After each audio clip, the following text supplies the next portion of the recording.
Kia ora, Lara here, and I'm coming to you with another scrap lift.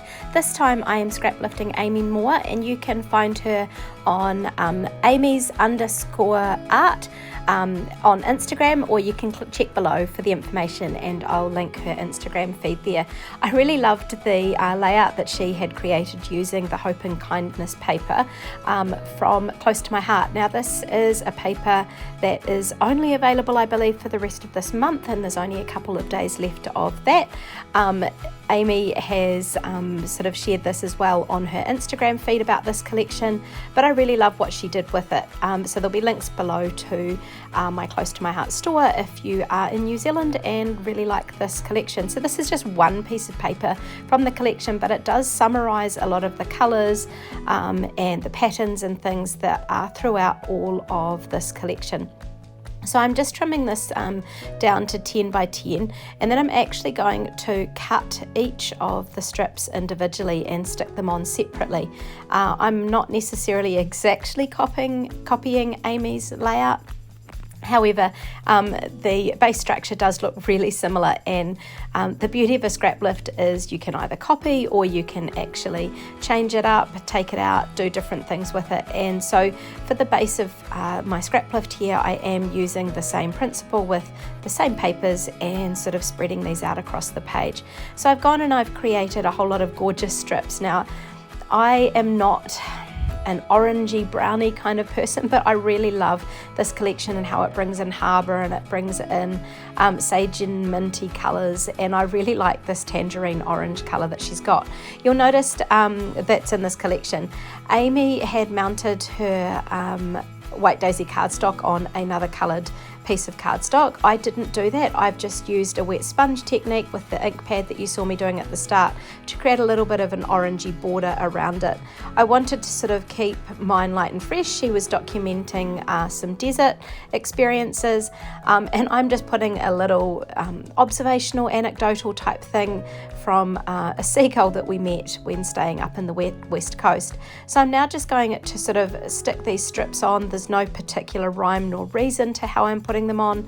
I'm not necessarily copying Amy's layout here, but I am just using the strips of the same pattern paper and just popping them on. I am making sure that I'm not putting them at the same height as the one before, because I want that sort of different look with the papers and where they've gone within that. And I get to the end here and I think actually I need to pull off another strip, so I do trim out down this pink strip and I add that onto the end as well after cutting that to that 10-inch height, and it just fills it in and evens up both sides, so they're both starting the same distance from the edge of the layout. So there we go, we've got these gorgeous colours in the sort of arrangement on the base of the page there. Now these three photos are of a seagull, and we called him Barry or Bazza.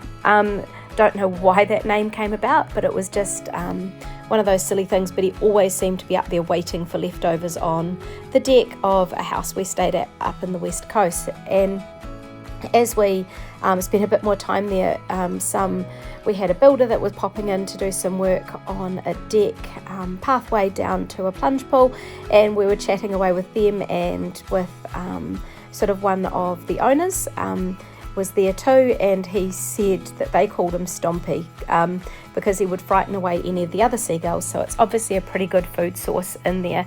Now I was away at a scrapbook day and I had put together the things that I thought would go well with this layout, but I neglected to add in some extra White Daisy cardstock or any other cardstock colours, so I had to make do with what I had popped into these packs, and so I'm just using the back of the patterned paper here, and I would normally do this probably on some White Daisy cardstock or perhaps onto a different coloured cardstock if I wanted the lettering a little bit different.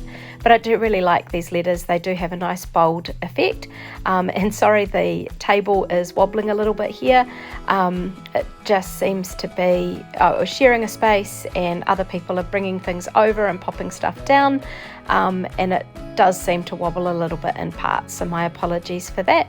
I recently got a hold of one of the UniQ lights so that I can do scrapbooking and do wee videos and stuff at these retreat days. I think I was watching a video, I think it might have been Gwen Ruck, I'm not sure, but I'll see if I can find that and link below. But she had some great tips for how to have productive scrapbook days and things, and one of those was sort of making up these, wasn't necessarily page kits, but it was collections or projects that she wanted to work on. She also recommended, she had the UniQ type light so that she could record on the go, and there was some really cool storage and layout things that sent quite a few of us off shopping at Kmart before a recent Dunedin scrapbook camp. But so one of her things was this light, and I have actually found it really good. It's not super stable, it does need a little bit of steadying at times when you're setting it up and things, but it does put a nice light onto that work surface there. So we have these scrapbook days at the Ascot Hotel in Invercargill, and so it's a 2 to 2.5 hour drive from where I live. Often I go down with a friend, so Mel, if you're watching, it's great to have your company when we go on these trips. It's good chats, good times to catch up on what's been going on in each other's lives, and we get to have the day creating in a really nice setting, so even the black tablecloth's a little bit more luxurious than I would normally have. So I have stamped those, I have fussy cut around each of those letters, and I've popped them onto the layout where I am deciding to put the title. So Amy had also sort of put a title down in this area, and then I am adding some embellishments. Now, these gorgeous coloured acrylic shapes that are over here to the left, they are VIP only shapes that are available at Close to My Heart, and they're such gorgeous colours, and these nectarine flowers just worked beautifully with this paper collection, and they seem to really help with that contrast with the greenery sort of surrounding the seagull. I quite enjoyed having my good camera away with me up the west coast, so I was actually able to create some photos with a nice depth of field where the sort of the flax and the seaside grasses and things like that have that nice soft greeny colour rather than being sort of quite evident or taking over in the shot. So I have gone through those colours, just looking to see if there's any extras that I might try and use in there, and now the process of putting all of these away. There's some cool rainbows, cameras, smiley faces, I think, lots of gorgeous bits and pieces in there. So definitely, if you are a VIP, make sure you get yourself some of those before they're not available anymore. After using them here now, I think I need to get myself another pack, because I can just see these colours being so useful in lots of different pages and different collections as they come out. We also have the wooden flowers and different pieces like that would work quite well. So I'm now going through sticker sheets. So these are from past collections, and I did grab a bundle of these in preparation for not knowing sort of what embellishments I might stick on the pages.